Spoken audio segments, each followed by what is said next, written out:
Hello students, good morning. मी professor Mayuri Pankaj Chorge. Network topologies and network devices हा आपण 4th चॅप्टरमध्ये नेटवर्क टोपोलॉजीज मीन्स व्हॉट आणि त्याचे कोणकोणते टाईप्स आहेत याच्याबद्दल प्रिव्हियस लेक्चरमध्ये आपण डिस्कशन केलेलं होतं. आजच्या लेक्चरमध्ये आपण नेक्स्ट पॉईंट स्टार्ट करणार आहोत, that is network devices. Okay, so what are network devices? Network devices म्हणजे काय असेल तर the device which are used for communication between different hardwares used in the computer networks are known as network devices.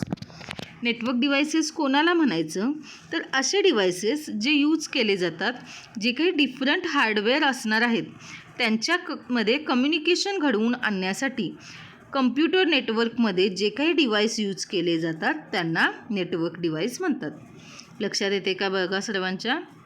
कोणत्याही different हार्डवेअरमध्ये communication घडवून आणायचं असेल आणि ते जे काही हार्डवेअर असणार आहेत ते कम्प्युटर नेटवर्कमध्ये पाहिजेत, ते विदिन द नेटवर्क पाहिजेत, प्लस त्या विदिन द नेटवर्क जेवढे काही नंबर ऑफ डिफरंट हार्डवेअर्स असणार आहेत त्यांच्यामध्ये कम्युनिकेशन घडवून आणण्यासाठी जे डिव्हाइस यूज केलं जातं त्यालाच नेटवर्क डिव्हाइस असं म्हणतात. बरोबर. मग ते डिव्हाइसेस कोणकोणते असतील तर जे काही फिजिकल डिव्हाइस असतील, नेटवर्किंग हार्डवेअर असतील किंवा नेटवर्क इक्विपमेंट असतील, कम्प्युटर नेटवर्किंग डिव्हाइसेस असतील त्यांनाच आपण नेटवर्क डिव्हाइसेस असं म्हणतो. लक्षात येते सर्वांच्या? ओके, आता कम्प्युटर नेटवर्कमध्ये प्रत्येक नेटवर्क डिव्हाइसचा काय असतो त्याचा असा पर्टिक्युलर रोल असतो, जो कशावर डिपेंड असतो तर त्याच्या स्वतःच्या फंक्शनॅलिटीवर डिपेंड असतो. म्हणजेच कम्प्युटर नेटवर्कमध्ये प्रत्येक डिव्हाइसचा काय असणार आहे त्याचा असा पर्सनल इंडिव्हिज्युअल युनिक रोल असणार आहे आणि तो जो काही रोल असतो तो कशावर डिपेंड असतो तर त्याच्या फंक्शनॅलिटीवर डिपेंड असतो. म्हणूनच प्रत्येक डिव्हाइस प्रत्येक डिफरंट पर्पजसाठी यूज केलं जातं. लक्षात येते सर्वांच्या? ओके, हे झालं नेटवर्क डिव्हाइस म्हणजे काय. आता ते जे काही नेटवर्क डिव्हाइस असणार आहेत ते नेमके कोण आहेत ते टाईप्स आपण बघूया. So types of network devices बघूया. फर्स्ट वन असणार आहे हब, सेकंड असणार आहे स्विच, थर्ड असणार आहे राउटर, फोर्थ असणार आहे ब्रिज, नेक्स्ट असणार आहे गेटवे, नेक्स्ट असणार आहे मोडेम आणि लास्ट असणार आहे रिपीटर्स. हे काय असणार आहेत? Types of network devices. आता ह्या प्रत्येक डिव्हाइसचा आपण डिटेल्ड स्टडी करणार आहोत. कोणतं डिव्हाइस कुठं यूज केलं जातं, ते कसं दिसतं, ओके, ते कशासाठी यूज केलं जातं, ह्या सगळ्याचा आपण इन डिटेल्ड स्टडी करणार आहोत वन बाय वन.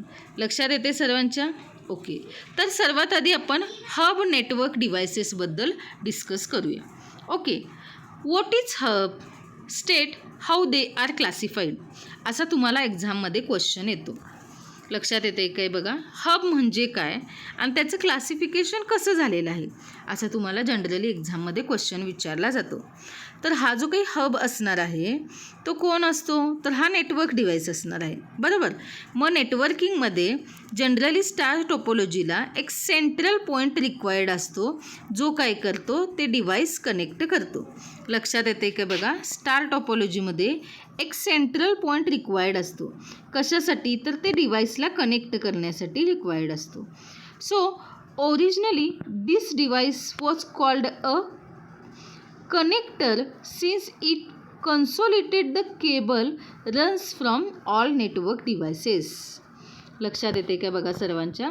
त्याच्यासाठी एक डायग्रॅम आहे, तुम्हाला मी दाखवते. सॉरी, ती डायग्रॅम बहुतेक डिस्प्ले होत नाही आहे. ठीक आहे, मी तुम्हाला जे नोट्स देणार आहे त्याच्यामध्ये ॲक्च्युली हब कसा दिसतो त्याची मी फिगर तुम्हाला दाखवते. इथे डिस्प्ले होत नाही आहे, मी घेतलेली. तुम्हाला तिथं जे मी चॅप्टर संपल्यानंतर नोट्स प्रोव्हाइड करते त्याच्यामध्ये हबची तुम्हाला डायग्रॅम दिसून येईल. ओके, सो हा जो काही हब असणार आहे तो कशासाठी यूज केला जातो? ॲज अ सेंट्रल डिव्हाइस म्हणून यूज केला जातो. लक्षात येते सर्वांच्या? आता कम्प्युटर स्टार टोपोलॉजीमध्ये कनेक्ट करण्यासाठी हब काय केला जातो, यूज केला जातो. हा जो हब असणार आहे तो खूप सिम्पल डिव्हाइस असतो, जो काय करतो, डायरेक्ट डेटा पॅकेट्स काय केल्या जातात, जेवढे काही नंबर ऑफ डिव्हायसेस असणार आहेत त्यांना कनेक्ट केला जातो तो हब. लक्षात येतोय का बघा. Hubs are simple devices that direct data packets to all devices connect to the hub. म्हणजेच काय, हब काय सांगितलं मी, हा एक सिम्पल डिव्हाइस असतो आणि त्या हबला जेवढे काही नंबर ऑफ डिव्हायसेस कनेक्टेड असणार आहेत, म्हणजे नंबर ऑफ कम्प्युटर्स, त्यांचे जे काही डेटा पॅकेट्स असणार आहेत तो डायरेक्टली काय करू शकतो, त्यांना तो हब कनेक्टेड असतो आणि त्यांच्या थ्रू ते डेटा पॅकेट्स तो ट्रान्सफर करतो. लक्षात येते का. त्यामुळं हब काय करू शकतो, एखादं सिग्नल नेटवर्क सिग्नलमध्येच करप्ट झालं किंवा तिथपर्यंत ते पोचलं नाही तर त्यावेळी तो रिजनरेट करू शकतो. रिटाईम नेटवर्क सिग्नल्स आणि रिजनरेटसुद्धा करू शकतो. लक्षात येते सर्वांच्या. ओके. हा जो काही हब असणार आहे तो कुठं वर्कआउट होतो, तर OSI फिजिकल लेअरवरती वर्कआउट होतो. लक्षात येते. पण हब काय करत नाही, तर त्याचा जो काही बेस्ट पाथ असणार आहे तो डिटरमाइन करू शकत नाही. ओके. नेक्स्ट जो काय करू शकत नाही, तर जे काही नेटवर्क ट्रॅफिक असणार आहे ते सुद्धा तो फिल्टर करू शकत नाही. So these are the important points related to hub. Hub कशासाठी यूज केला जातो, ॲज अ सेंट्रल डिव्हाइस म्हणून यूज केला जातो. आता जे काही कम्प्युटर्स असतात स्टार टोपोलॉजीमध्ये ते कनेक्ट करण्यासाठी सुद्धा हब या नेटवर्क डिव्हाइसचा यूज केला जातो. ओके. तर हा जो काही हब असणार आहे, जो सिम्पल डिव्हाइस असतो, तो काय करतो, त्याला जेवढे काही नंबर ऑफ कनेक्टेड डिव्हाइस असणार आहेत त्यांना डायरेक्टली डेटा पॅकेट्स तो ट्रान्समिट करतो. ओके. सपोज ह्या ड्युरेशनमध्ये जर एखादं सिग्नल करप्ट झालं तर त्यावेळी तो ते पुन्हा रिजनरेटसुद्धा करू शकतो, कारण डिरेक्टली त्याला नंबर ऑफ कम्प्युटर्स कनेक्टेड असतात. राईट. नेक्स्ट काय सांगितलं मी, तर हा जो काही हब असणार आहे तो OSI फिजिकल लेअरवरती वर्कआउट होतो. पण ह्याचा एक ड्रॉबॅक काय असतो, तर तो जो काही बेस्ट पाथ असणार आहे पर्टिक्युलर डेस्टिनेशनला पोचण्यासाठी ते तो डिफाईन किंवा डिटरमाइन करू शकत नाही. ओके. प्लस जे काही नेटवर्क ट्रॅफिक असणार आहे ते सुद्धा तो फिल्टर करू शकत नाही. लक्षात येते सर्वांच्या. ओके. आता हा जो काही हब असणार आहे त्याचे 3 टाईप पडलेले आहेत. ओके. कोणकोणते टाईप्स असणार आहेत, passive hub, active hub and intelligent hub. Okay. आता हा जो काही पॅसिव्ह हब असतो तो खूप सिम्पली कंबाईन करतो. काय कंबाईन करतो, तर signal of network segment. Network सेगमेंटचे जे काही सिग्नल्स असणार आहेत तो कंबाईन करतो. There is no signal processing or regeneration because it does not boost the signal and in fact absorbs some of the signal. लक्षात येते का बघा. पॅसिव्ह हब हा सिम्पली काय करतो, तर नेटवर्क सेगमेंटचे जे काही सिग्नल्स असणार आहेत ते कंबाईन करतो आणि याच्यामध्ये सिग्नल प्रोसेसिंग किंवा रिजनरेशन होऊ शकत नाही. का होऊ शकत नाही, कारण तो कोणतंही सिग्नल बूस्ट करू शकत नाही. इनफॅक्ट तो काय करतो, काही सिग्नल्स ॲब्सॉर्ब करतो पण तो बूस्ट करू शकत नाही एखादं सिग्नल. त्यामुळे तिथं सिग्नल प्रोसेसिंग किंवा रिजनरेशन होऊ शकत नाही. लक्षात येते. ओके. आता हा जो काही पॅसिव्ह हब असतो तो काय करतो, जेवढं काही केबलिंगचं डिस्टन्स परमिटेड असतं त्याच्या एक्झॅक्टली हाफ तो काय करतो पर्यंत ते रिड्यूस करतो, ते जे काही डिस्टन्स असणार आहे ते. लक्षात येते सर्वांच्या. ओके. म्हणजे जर ट्रान्समिशन डिस्टन्स जर 100 मीटर असेल, ट्रान्समिशन डिस्टन्स जर 100 मीटर असेल तर त्याच्यामध्ये जे काही असणारं डिस्टन्स आहे ते पॅसिव्ह हब आणि डिव्हाइसमध्ये काय होतं, डिरेक्टली 50 मीटर होतं. लक्षात येते की बघा, डिरेक्टली काय होतं, हाफ होऊन जातं. ओके. हे झालं पॅसिव्ह हबबद्दल. नेक्स्ट पॉईंट असणार आहे active hub.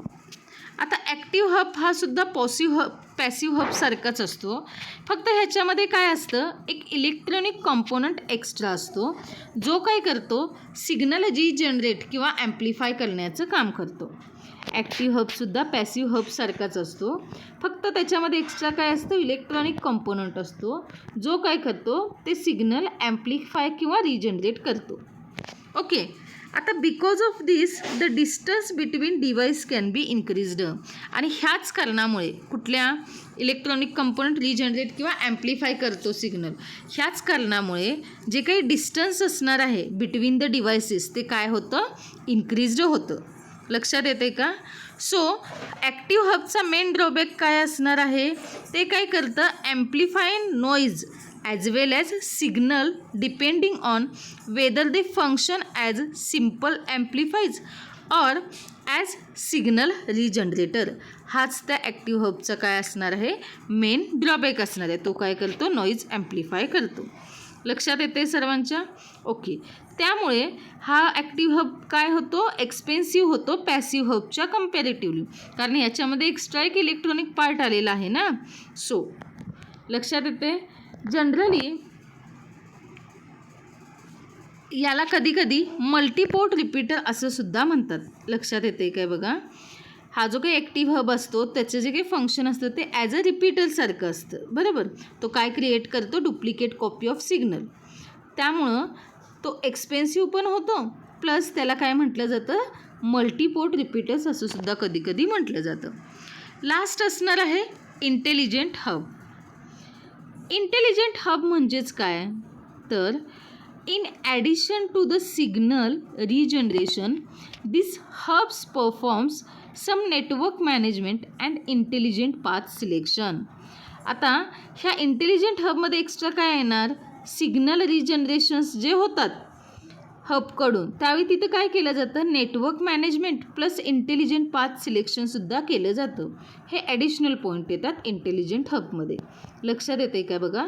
So switching hub choose काय करतं, तर only the port of the device where the signals lead to go rather than sending the signal all the paths. म्हणजेच काय, स्विचिंग हब काय choose करतो, फक्त एक पोर्ट डिव्हाइसचं चूज करतो जिथं ते सिग्नल्स काय केले जातात, लीड केले जातात. ओके. कोणाच्या रिप्लेसमेंटला जर एखादं सिग्नल पुन्हा त्या अलॉंग दी पाथ सेंड करण्यापेक्षा तो काय करतो, एक पोर्ट चूज करतो डिव्हाइसचं ज्याच्या थ्रू ते सिग्नल लीड केले जातात. लक्षात येते सर्वांच्या. So this is the intelligent hub. Next point असणार आहे दॅट इज रिपीटर्स. रिपीटर म्हणजेच काय, तर त्यालाच रिजनरेटर असं सुद्धा म्हणतात. ओके. तर हा एक इलेक्ट्रॉनिक डिव्हाइस असतो जो काय केला जातो, OSI मॉडेलच्या फिजिकल लेअरवरती ऑपरेट होतो. ओके. आता जे काही सिग्नल असतात ते काय करतात, इन्फॉर्मेशन कॅरी करतात विदिन द नेटवर्क, बरोबर. ते काय करू शकतात, फिक्स डिस्टन्सला ट्रॅव्हल होतात. लक्षात येते सर्वांच्या. सो रिपीटर इन्स्टॉल कुठे केले जातात, तर लिंकवरती जिथं सिग्नल्स रिसीव केले जातात, ज्याच्या कधीपर्यंत जोपर्यंत ते सिग्नल होत नाही त्याच्या आधीच काय केले जातात, रिपीटर इन्स्टॉलेशनच्या वेळी त्या लिंकवर ते सिग्नल्स रिसीव केले जातात. लक्षात येते काय बघा. आणि पुन्हा ते रिफ्रेश कॉपी बॅक केले जातात त्या सेम लिंकवरती. ओके. सो रिपीटर काय अलाउ करतं आहे, जर जी काही फिजिकल लेंथ ऑफ नेटवर्क असणार आहे ते एक्सटेंड करण्यासाठी अलाउ करते. त्यामुळं रिपीटर काय करू शकत नाही, फंक्शनॅलिटी ऑफ नेटवर्क कोणत्याही सिच्युएशनमध्ये चेंज करू शकत नाही. लक्षात येते सर्वांच्या. रिपीटर म्हणजे काय सांगितलं मी, त्यालाच रिजनरेटर असं म्हणतात. हा एक इलेक्ट्रॉनिक डिव्हाइस असणार आहे जो काय करतो, OSI मॉडेलच्या फिजिकल लेअरवरती ऑपरेट केला जातो. लक्षात येते. आता हा जो रिपीटर असणार आहे तो physical length of network extend करण्यासाठी परमिशन देतो, अलाउ करतो. प्लस कोणत्याही सिच्युएशनमध्ये नेटवर्कची फंक्शनॅलिटी रिपीटर चेंज करत देत नाही. लक्षात येतं आहे का. ओके. आता डायग्रॅम बघूया आपण.